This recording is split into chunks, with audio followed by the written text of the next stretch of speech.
Hello everyone, Seraphin here, welcome back for more Castlevania Aria of Sorrow. We are continuing with our 100% soul hunting today. So as I've said previously, if you're not interested, feel free to skip this one. If you are remotely interested, tune in, stick around for a while, pull up a seat, it's gonna be fun. I promise. I don't promise anything, actually. If you're not entertained, I can't really take responsibility for that. You guys, whatever you like, and I have no control over that, so if you don't like it, then I guess it's up to you. At any rate, so I was discussing last episode about some of my history with regards to gaming as a medium and with MMOs in particular, and how that sent me down the wrong pathway and what I consider to be wholesome gaming, I guess. As I disclaimed previously, there's no such thing as a bad game in regards to what it does for people. If someone finds it fun, then they find it fun and they enjoy it, then so be it. That is entirely up to them. I have nothing to say about that. If you like something, then by all means play it to your heart's content. That being said, it is of my opinion, so take it with a grain of salt, that games that can teach people things or games that require the people to think in order to play them, I get a lot more enjoyment out of. For example, that's why I'm such a big proponent of and a big fan of the Fire Emblem series. I love tactics games, ones that require you to think about strategy and just, plan your moves out and make sure nobody gets killed, that kind of a deal. And obviously those stories in those games are fantastic too. I'm a big fan of fantasy settings. That's why I play pen and paper RPGs. I play Pathfinder on the weekends. Dungeons and Dragons, that kind of thing. I'm big fans of those. I'm a big fan of creative outlets and things where people get to flex their creativity. Another example of that, I'm a big fan of Minecraft. Shocker, I know, right? I do play a lot of Minecraft. I tend to do it in bouts, really, and like bits at a time. I don't play it constantly, like every day kind of a deal. In fact, there really isn't anything that I play constantly every day. I don't think I have the attention span for that, but Minecraft's one of those things that has been with me since its inception, really. I started playing it while it was still in beta, and I've pretty much always come back to it ever since. But things like that, that are simply creative outlets that allow you to flex your brain muscles, that kind of a thing, are my favorite kinds of games. So that's primarily what you're going to be seeing on this channel. There are a few, for lack of a better term, just mindless fun types of games that I do enjoy. And certainly Lost Planet that I'm playing with Tenzuka on the channel right now is one of those. Doom is another fantastic example of that. I'm a massive fan of Doom, including the really old ones from the 90s with the horrible two-dimensional graphics that still haunt my nightmares sometimes, and up to and including the brand new one that came out a couple years ago. Massive fan of that series. That's a great example of just mindless fun and escapism to help make you feel better if you've had a crappy day or you're going through some stuff that you're not a big fan of in your life. Go kill some demons for a couple hours. That'll make you feel better. It certainly works for me. I don't know if that says anything particularly bad about me, but I like how I catch this mid-swing on this ectoplasm here. So we grab a rock armor from that, which is good, because I needed that one, and there's not a lot of great places to get rock armor. I'm hoping to grab ectoplasm here soon, but one thing at a time, I guess. This is a save room over here. We have Skull Archer already, as I previously learned, and I completely forgot about. Here's where you farm the Buer if you don't have it, because this is the only real place to get it. And we get it really quickly. A Revolving Wall of Flame. It's a pretty fun one. Kato Bleepus, another one we don't have yet. We don't have Minotaur either. Oh, now we do! Look at that! Strength increased by 8. Yeah, once you... for some reason, when you get on a roll with getting souls to drop, they tend to just keep dropping one after the other. I don't know what that is. But you can go like 20 minutes without finding one and then suddenly have a ton of them. Never really made a lot of sense why that works or how that works. It defies all logic, really. Obviously, there's no mathematical precedent for it because it's all just random luck and statistics. You're at the whim of the RNG, so at any rate. What was I talking about? Oh yeah, so I like the idea of, you know, people getting something out of games other than just sitting in front of a screen for hours and doing nothing. I'd rather people were doing something that either made them feel better or made them think in general. Make them engage their brain in some manner. That is my preferred medium for gaming. So what you're not going to see on this channel is something to the effect of, like I said, I don't really play Grand Theft Auto or anything. I don't play anything overly violent, I guess, except for Doom. I don't play anything that's particularly adult-oriented. Like, I don't play anything... certainly nothing like Leisure Suit Larry or anything like that. It's not because I have anything against those games, like I said. If something's fun and you enjoy it, play it. Do what you want. But it's just not my cup of tea, per se. I wonder if I can just farm bone pillars here real quick. That would be nice, wouldn't it? In fact, this is the way that goes back to that forbidden area, and I might want to go grab some things down there real quick. There's a lot down there that I... Come on, bone pillars got a higher drop rate than this. Wow. See, you complain enough, you get what you want. At any rate, moving on. We're going to go hop into the forbidden area and grab some stuff. The gargoyle would be a nice one to have, and there's one right there, in fact. That being said, gargoyle is pretty notorious for not ever dropping his bloody soul, and I have no idea why that is. Mudman right off the bat, nice. There is a lot down here with regards to spirits that I don't have yet, so I might spend a little time down here trying to grab as many as I can. This one's fun. By fun, I mean annoying. There's not really any good place to farm the Allura Une there. That is arguably one of the best places to do it, but as you saw, it's still not even that great. The problem with that... Wow, Dryad was a lot worse to get than that, too. Allura Une, unfortunately, there's only like 2 or 3 of them in the entire game, and I think that there might literally be only 2. But they're notorious for not giving up their soul. They just, for some reason, are not a fan of doing that. We're going to need to drop Skula here to get underwater real quick, but hopefully won't need to keep it on for very long. No, certainly not. Switch over to Gremlin again. Is this Cagnazzo? Yes, it is. I don't have that one yet either. Nope, I don't. Alright, I'm sorry, I just had to glance at my list real quick. Those are, oh, we do have Flame Demon already, though. Which is funny, considering that's one of the highest tier enemies in the game, if I'm not mistaken. But because it's part of that ancient book requirement for the best ending, I guess they wanted to make it a little easier for you to get than most other souls, so the drop rate on Flame Demon's pretty good. I can't actually remember what's at the end of here. I know there's a Mimic at the end of this hallway, and there's only 1 or 2 of those in the game. More Flame Demon. That just makes Headhunter stronger.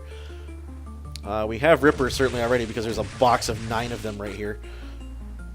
Yeah, we do have Ripper already, so that's alright. But hey, free Crimson Cloaks. I'm not going to complain about that. Gargoyle makes you immune to petrification, so that will make getting to that one area of the arena that I didn't do a little easier. Silly Mimics. Why don't I do Mimic and Gargoyle back to back here and try to get both of them, since that's all that's at the end of this hallway, pretty much. Man, Gargoyles are annoying. Thankfully, with my ridiculous armor on right now, they're not really doing much damage to me. And by that, of course, I mean hardly any. 1 damage, I don't really think constitutes much.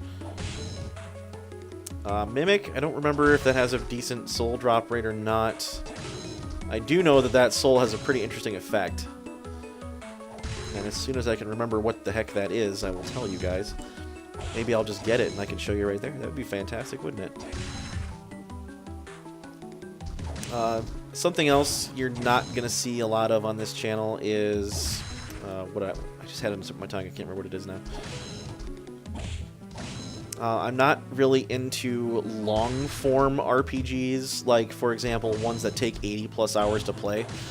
So, stuff like Final Fantasy just takes forever, and we'll be here for 300 episodes, because I tend to overdo those.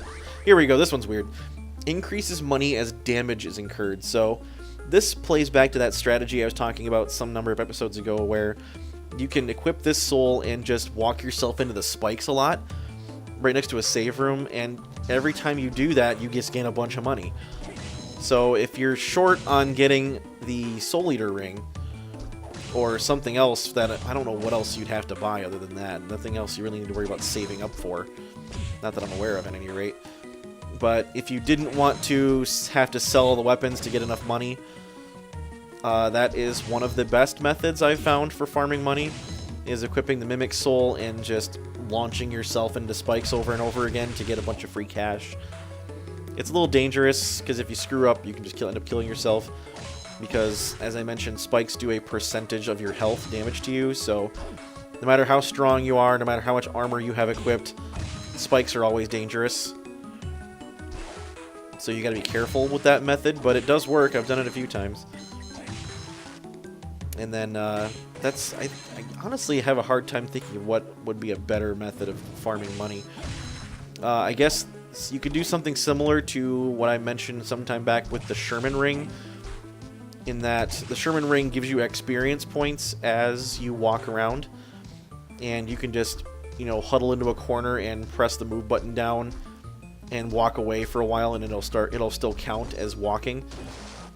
That method is very tedious and dumb, and I don't recommend it, although I've done it before. But you could do the same thing with the, I think it's the gold ring. Just increases money as you walk. No, there's another ring that does that.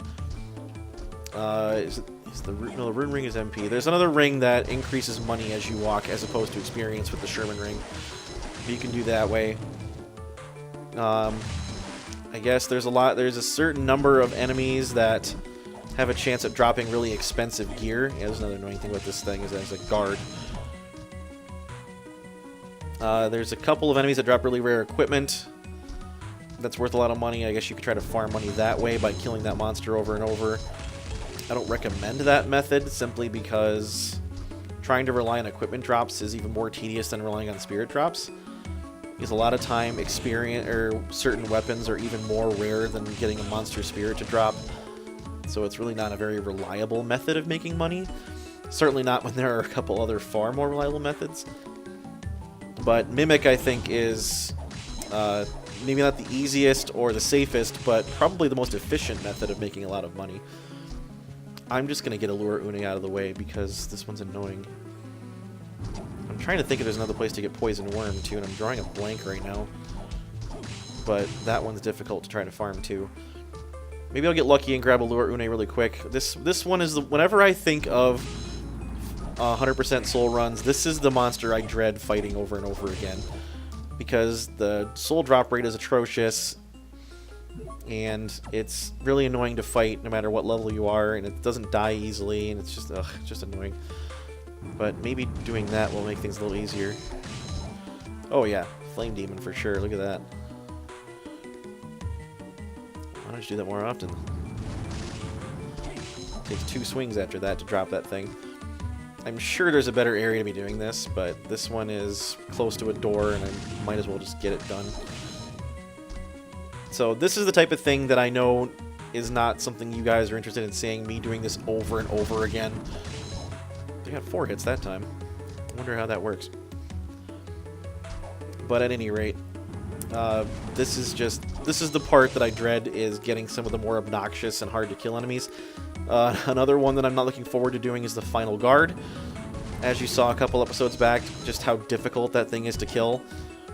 And not only is it hard to kill, but it hurts. It hits like a truck. Thankfully, it's rather slow and easy to dodge for the most part, but if you're not careful, that thing can really mess you up. There's a gargoyle here, too. I totally blanked on that. I could have been doing 2 at once here. In an effect, I guess. But Allure Une is always the one that I dread having to fight over and over again, just because it takes forever. Another thing I learned, by the way, too, is something to be careful about. When you're walking back and forth quickly between rooms like this, if you... this happened to me a couple times. If I walk in here and smack that gargoyle and walk out the door too soon, it's possible that that soul will fly out of him, but it won't actually reach me before I clear the room, and then I won't get it.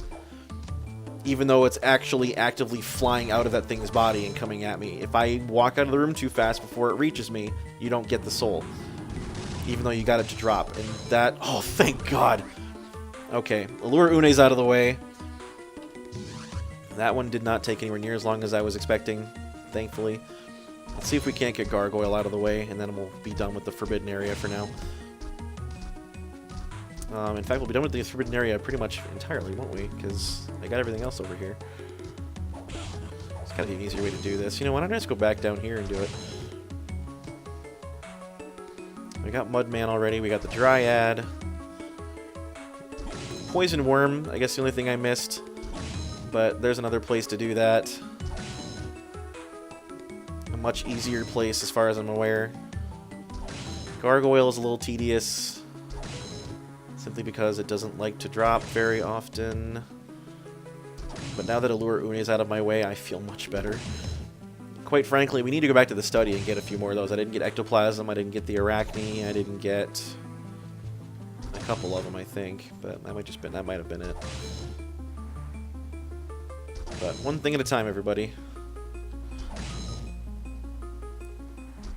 Alright, if he doesn't drop this in the next couple of times, I'm just going to move on. By move on, I mean to the next episode, because it's about that time. And I'd rather you guys not sit here and watch me do this for, you know, 4 minutes in the tail end of a video, so you know what, forget it. Let's just move on. So, we'll continue with soul farming in the next episode. Hope I'm not, you know, overstaying my welcome here with regards to talking about a bunch of random gaming stuff. I guess I'm trying to find ways to fill in the time, besides you're not just watching me do the same thing over and over again, because I'm sure that's entertaining to nobody. But that being said, we'll continue on with more soul hunting in the next episode. So if you're interested, stick around. If not, feel free to skip that one too. So until next time, thank you all very much for watching. I really do appreciate it. This has been Seraphin. Stay classy, internets.